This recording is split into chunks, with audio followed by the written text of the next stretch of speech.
On vous remercie d'être là ce soir et on va laisser la place aux élèves qui vont vous présenter le projet.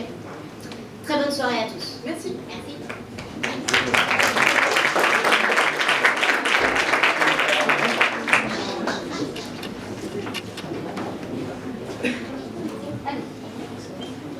Ce projet s'est déroulé tout au long de l'année. Plusieurs disciplines et avec des rencontres avec des artistes lors d'ateliers.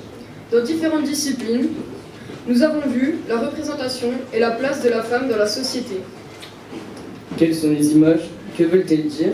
Quelles sont leurs conséquences sur le statut et les droits des femmes dans la société? Les normes sociales nous enferment dans des rôles, des codes, selon lesquels les femmes sont passives, douces, maternelles, conservatrices, et les hommes, au contraire, forts, conquérants, actifs. Ces stéréotypes se retrouvent dans le langage et les expressions. Être un garçon manqué, se battre comme une fille.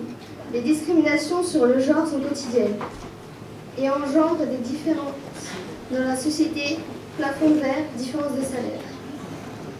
Ce projet nous a amené à questionner ces préconçus, leurs origines, leurs conséquences et à les remettre en question.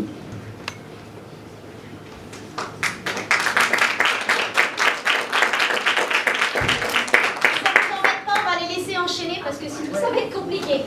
Merci. Madame Chauvin, référente à l'égalité filles-garçons, a emprunté à la direction régionale aux droits des femmes et à l'égalité cette exposition qui nous questionne sur les inégalités hommes-femmes avec les préjugés responsables de ces inégalités. Par exemple, 32% des femmes sont à temps partiel alors que seulement 3% des hommes le sont.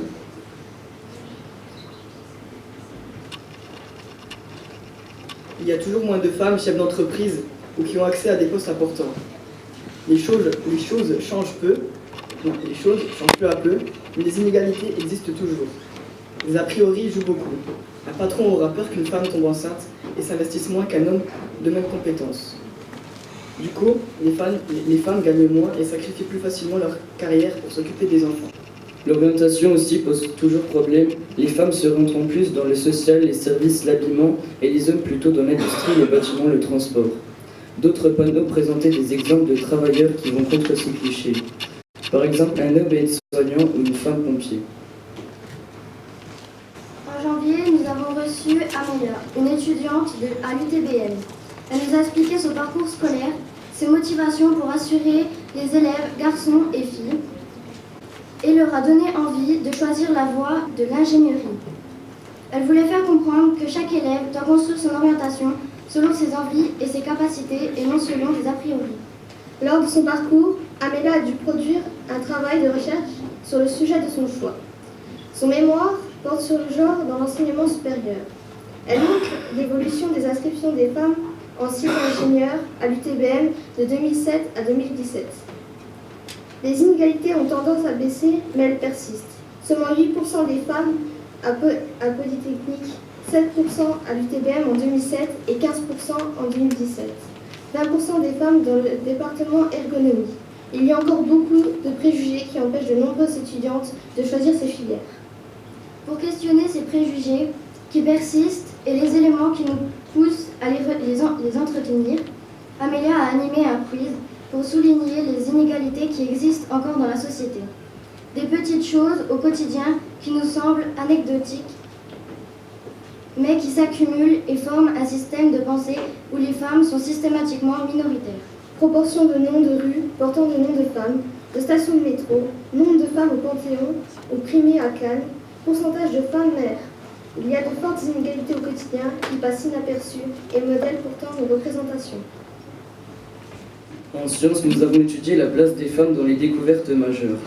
On a parlé de Marie Curie pour son travail sur la radioactivité, de Lise Meitner pour sa découverte de la fission nucléaire, de Nicole Reine-Lepôtre pour son calcul sur le retour de la comète de Halley, et bien d'autres. On a vu que souvent les découvertes des femmes ne leur étaient pas attribuées. Par exemple, Candice Herschel aide son frère dans l'observation des astres et découvre une comète. Cette comète n'a pas été mise à son nom, mais au nom de l'homme qui a calculé sa trajectoire. Marc Gauthier découvre que les enfants atteints du syndrome de Down, mongolisme comme on disait à l'époque, ont un chromosome de plus à la 21e paire.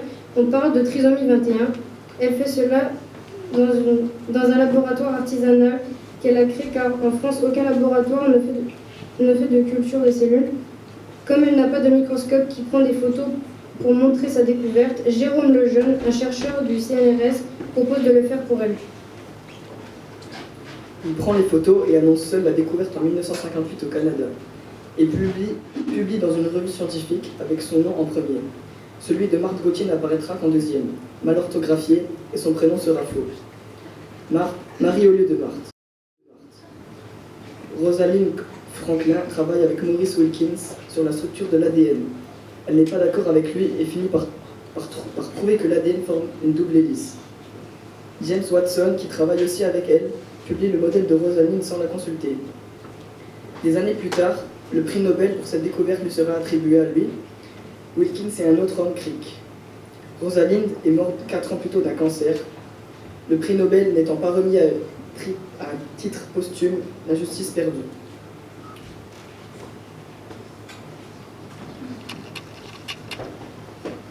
Les figures de l'ombre, Hidden Figures, en anglais, est un film réalisé par Theodore Melfi, sorti en 2016. C'est l'adaptation du roman intitulé Hidden Figures de Margot Chatterley. Le roman et le film mettent en scène une physicienne, mathématicienne, ingénieure spatiale américaine, Katherine Johnson. Elle a contribué aux programmes aéronautiques et spatiaux de la NASA. Katherine Johnson est réputée pour ses compétences en navigation astronomique. Elle a ainsi calculé les trajectoires du programme Mercury et de la mission Apollo 11 vers la Lune en 1969. Dans ce film, on peut voir le travail de femmes noires, aussi nommées calculatrices, dans la ségrégation raciale dans les années 60 aux États-Unis. Le film montre bien les différences entre les personnes noires et les personnes blanches. Ces différences vont jusqu'à la différence de toilette ou de café, par exemple. L'héroïne, elle est manifestement plus compétente que ses collègues, mais elle est encore discriminée par son genre car c'est une femme et par sa couleur de peau comme elle est noire.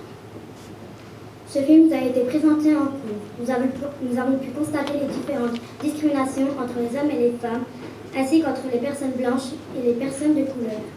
Ce film a été le fil conducteur de notre projet.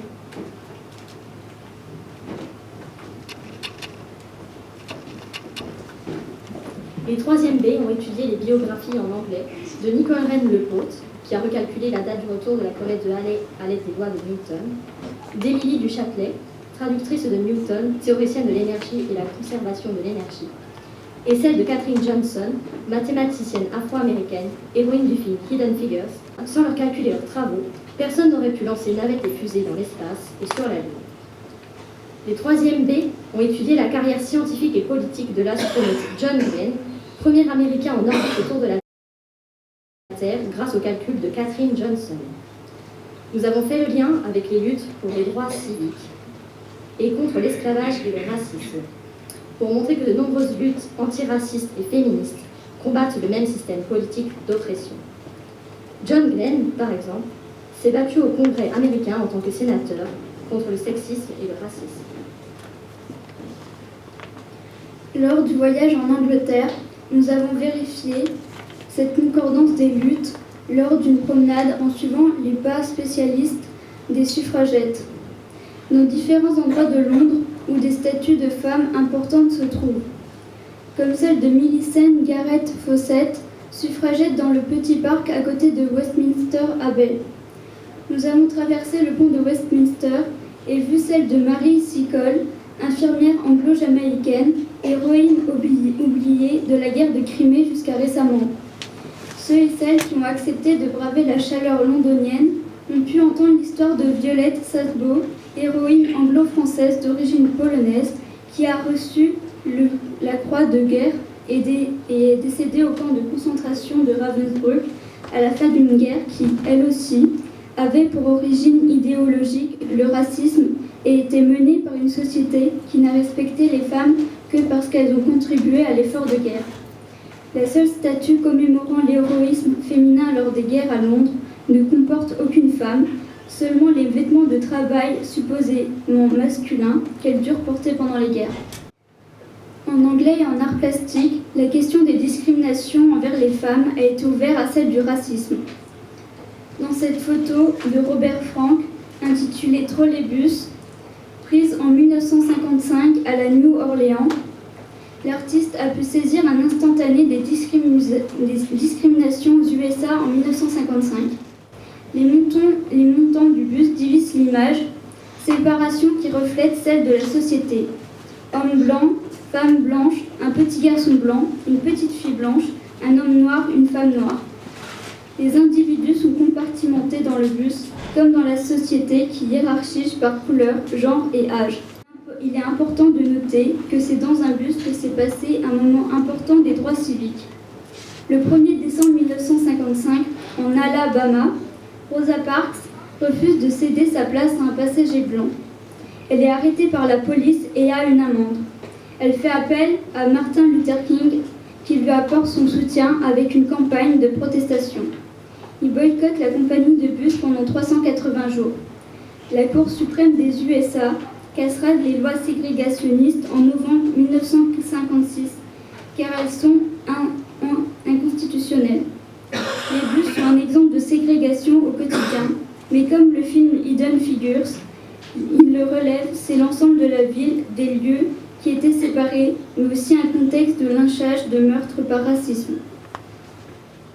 Nous avons découvert une série d'œuvres sur les tablettes relevant des domaines de la peinture, de la sculpture, de la danse, du design, photo, mode, installation, architecture ou des arts numériques, comme cet exemple.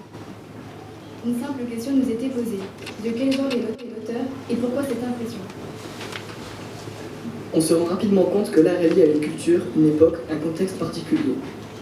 On ne différencie pas le genre de l'artiste à moins qu'il soit revendiqué, et les a priori sur la douceur des femmes et le côté plus dur des hommes ne marchent pas. Dans les arts numériques, les artistes travaillent beaucoup en groupe et très souvent en duo mixte, comme dans cette œuvre du nom de Akous Moflor, qui a été réalisée par Grégory Lasserre et Anaïs Medden-Hanks.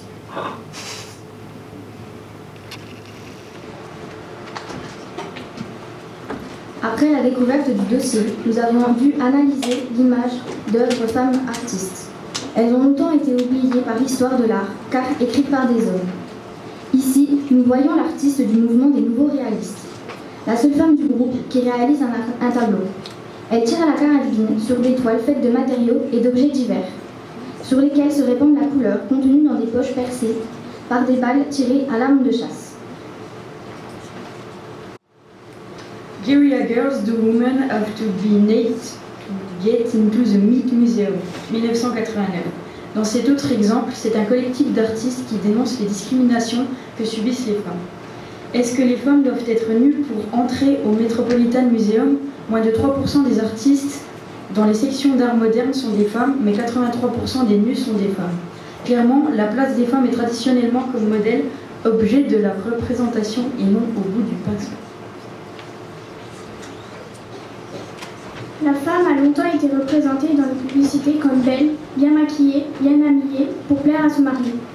Elle devait être en plus disponible pour lui, à ses petits soins à la maison, pour que lui soit disponible à son travail. On a vu en classe des publicités. Le plus grand plaisir pour une femme est d'être jolie, employer la crème Simon. Pour elle, la Moulinex, pour lui de bons petits plats. Avec la femme au foyer, vos dépenses seront moins lourdes. La place d'une femme est près de son mari et non à faire la vaisselle pour acheter de la vaisselle jetable. Avec sur les affiches souvent les femmes en posture de soumission, à genoux devant le mari. C'est assez récent de voir dans les publicités des hommes qui utilisent des appareils ménagers ou qui s'occupent des enfants, des femmes qui sont au travail dans une entreprise. Les publicitaires tiennent compte à présent de l'évolution de la société. Il reste malgré tout des progrès à faire. En science, on a vu la place de quelques femmes dans l'évolution de la société. Par exemple, Simone Veil qui a présenté à l'Assemblée nationale le projet de loi pour la légalisation de l'avortement en 1974.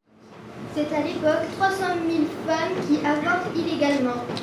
Soit elles étaient riches et elles partaient s'avorter dans des pays étrangers, soit elles ne l'étaient pas et risquaient leur vie, ce qu'on appelait à l'époque des faiseuses d'anges. Les femmes artistes ont fait évoluer la la société grâce à leur œuvre, comme Ella Fitzgerald, une chanteuse de jazz et de blues, notamment célèbre pour sa voix et son improvisation vocale, les scats. Celle-là entre autres combattu le racisme en écrivant une chanson en hommage à Martin Luther King. Coco Chanel, une créatrice de mode, a contribué à la libération de la femme en créant par exemple des tailleurs pour femmes. D'autres artistes choisissent de parler de ces femmes, comme Calogero qui, dans son œuvre Yala, parle de Sœur Emmanuelle, qui a été à l'initiative de beaucoup de missions humanitaires dans le monde. On peut citer, enfin, la chanson de Yannick Noah, Angela, qui rend hommage à Angela Davis, une militante pour les droits des Noirs. Les musées de Belfort ont prêté au collège une sérigraphie de Barbara Kruger. Cette œuvre fait partie de la suite Estampes et Révolution, 200 ans après. C'était une commande du ministère français de la Culture dans le cadre du bicentenaire de la Révolution française. L'artiste réalise des photomontages qui juxtaposent une photo de presse recyclée et un slogan. C'est une citation du philosophe Francis Bacon qui disait en 1597 « Et la connaissance elle-même et donc le pouvoir ». L'artiste nous invite à prendre conscience des normes qui nous influencent et nous servent de modèle, mais aussi à agir en conséquence.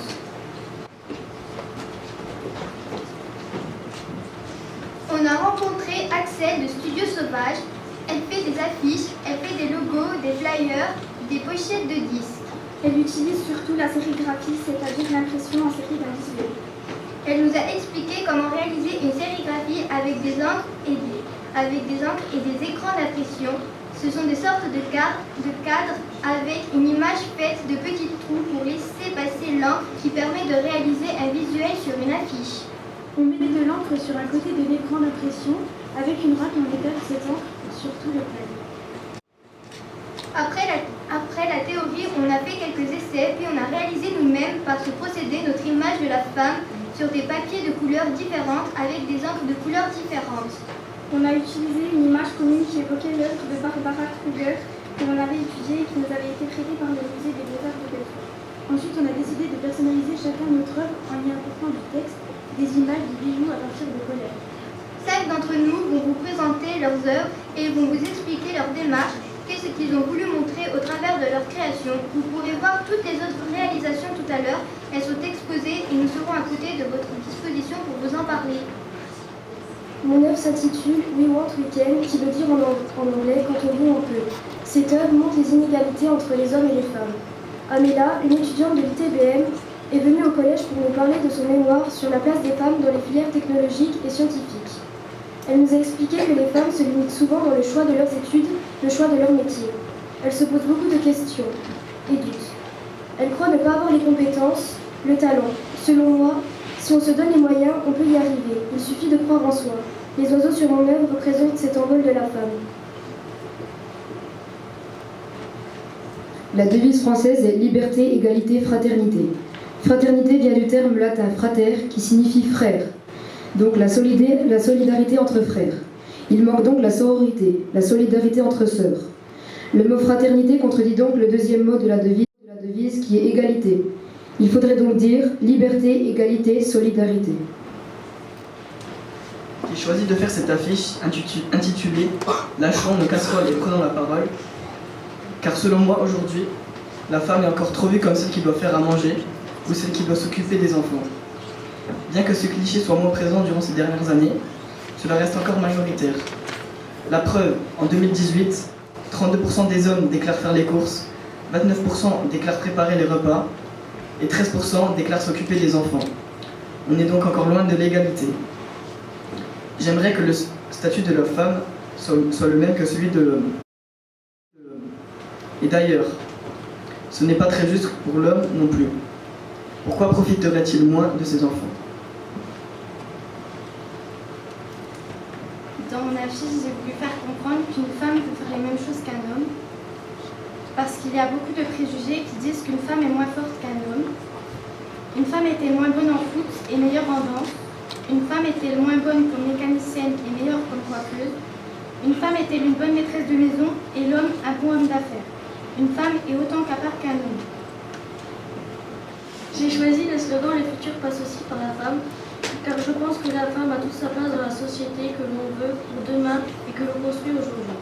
J'ai mis une couronne de fleurs sur la tête de cette femme pour faire hommage aux femmes qui, comme Simone Veil, ont par leur acte changé notre société. J'ai mis le jour et le mois de la journée de la femme.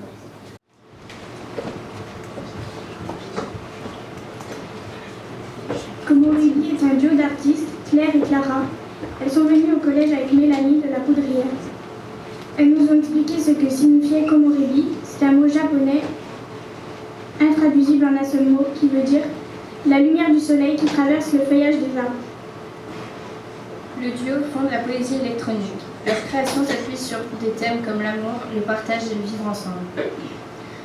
Par groupe, nous avons réinventé les paroles d'une de leurs musiques que nous avons ensuite, à travers de l'écriture, nous avons donné notre point de vue sur la représentation de la femme.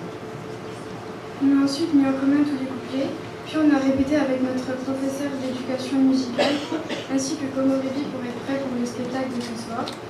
On sera heureux de vous présenter cela tout à l'heure. Pour conclure, tout ce que nous avons travaillé au cours de l'année nous permet de prendre du recul face à l'image donnée des hommes et des femmes dans notre société. Il y a encore du chemin à faire, mais le monde évolue.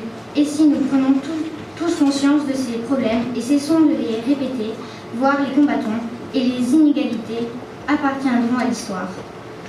Les images que vous voyez sont 4 affiches de la campagne de l'ONU, qui utilisent de véritables résultats de recherche Google pour révéler le sexisme et la discrimination qui est produite envers les femmes, basés sur des résultats de recherche datant du 9 mars 2013, la date du droit des femmes. Quand on tape « les femmes ne doivent pas », les propositions Google sont « avoir des droits, voter, travailler ». Et quand on tape « les femmes doivent », on trouve « les femmes doivent rester à la maison, doivent être esclaves et être dans la cuisine ».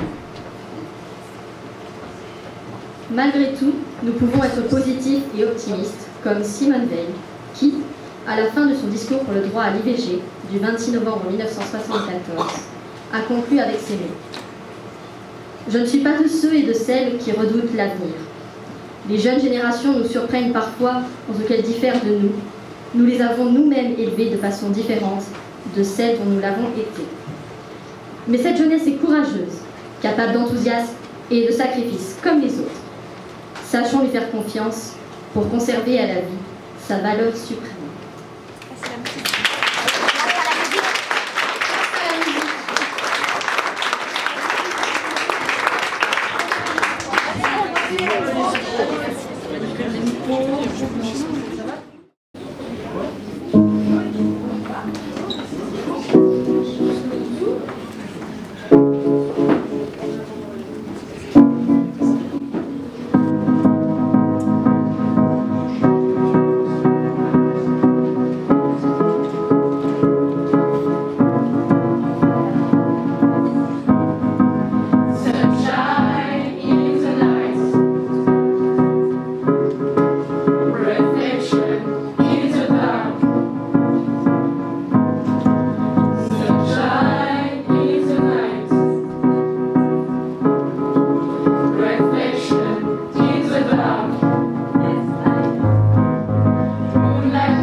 seras là, mon gata.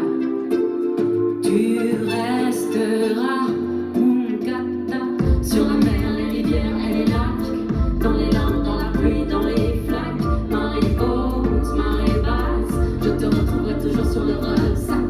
L'océan, les torrents, les étangs, cette nuit c'est là que je t'attends.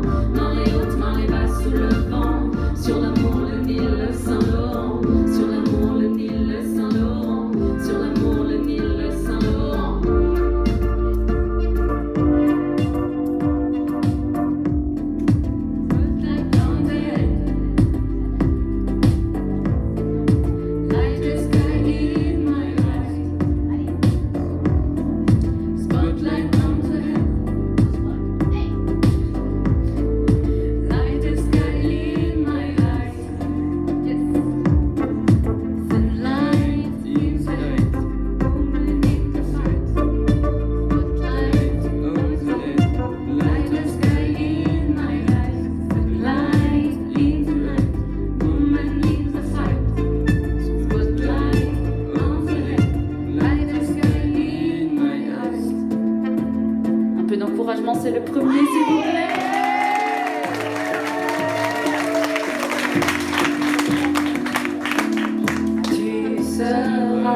captivante, foudroyante, flamboyante, captivante, foudroyante.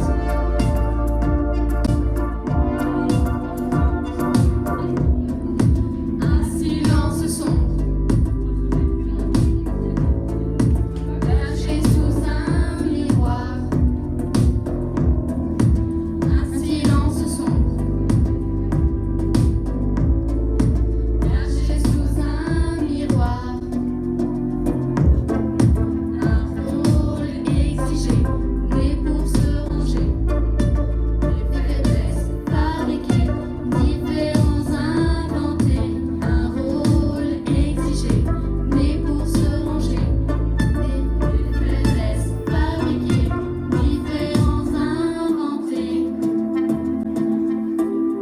C'est les dernières, on les encourage.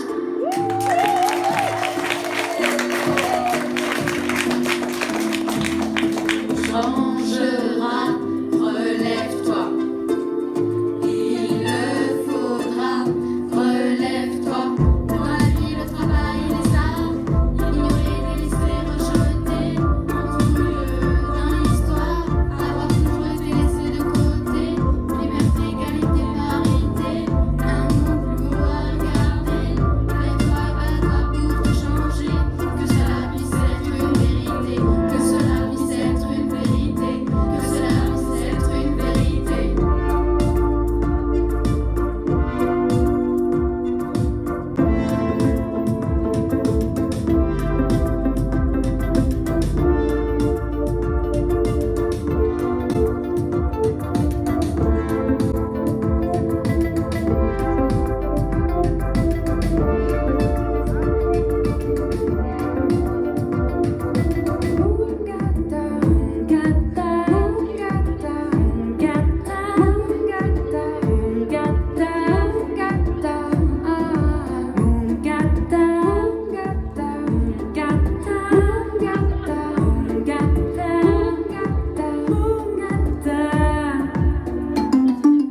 Sunshine in the night,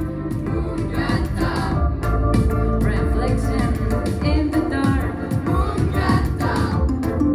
Sunshine in the night, reflection in the dark. Sunshine in the night, moonlight overhead. Reflection in the dark, bright sky in my heart. Sunshine in the night, moonlight overhead. Reflection in the dark.